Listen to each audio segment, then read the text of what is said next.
I loved about this film is we take something from its natural habitat, we lock it behind firewall after firewall, and then we prod it, we provoke it, and gradually create what might become our own disaster, which is kind of what we humans do, isn't it? And we try and control what we don't understand.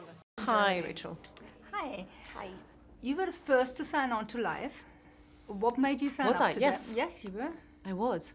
As far as I know. I was thinking, was I? I remember reading the script and thinking, okay, this could either be a massive hit or it can be a flop. I don't know. It's a scary genre, and I like the idea of it being scary. And I'd never done science fiction. And then I called Danielle, who wanted to explain his vision with it. And basically I was sold after 10 minutes. His brain is intoxicating. It's phenomenal. It's very...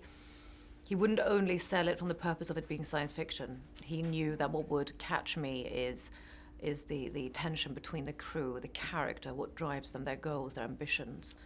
I read that you're claustrophobic. So how did that work out with like having a helmet on you and... Say that again, that I... That you're claustrophobic? Yes. So how did that work with having the Helmet is fine, it goes to open. They adapt everything to if you have a stupid fear like claustrophobia. So it wasn't bad? No, absolutely fine. I wouldn't be doing it otherwise. So it was good. You're always challenging yourself, right? I mean, in any role you're taking, you're playing all these powerful woman roles. What was the challenge for you in this one? I think for me, I very, very rarely feel like I am actually playing a gender. I play a strong character. And this is a woman who's a microbiologist whose importance is to be good at what she does, to be able to keep the crew going. I mean, she's a cross of the T, the daughter of the I's. She has to make sure that everything is managed through protocol. What's interesting is what happens to her when a force comes on board and you have to step over these thresholds, where you have to take impulsive, moral decisions. These battles are very fascinating. How was the floating? Oh, it was fun. It was hard, hurt a bit, but it was good. We had a movement coach called Alex. So there's a lot of self-movement, and then there's wire works, of course. But Seamus and Daniel managed very well to create with camera. How was that when you stopped floating?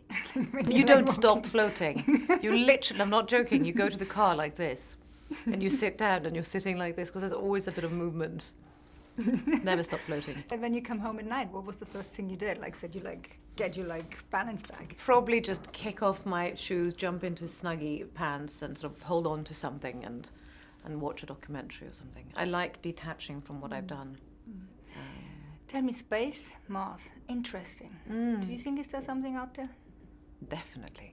Yeah? I think... Like what? Well, I think we humans would be pretty naive to think that we would be the only living creature, intelligence in the universe. Don't know on Mars, of course not, but the universe is grander than that. But what I do think is fun is that they actually did find water on Mars, and they have sent drones to pick up samples. And if they would find any kind of life form, it would be taken to the ISS. So basically what we have done can happen.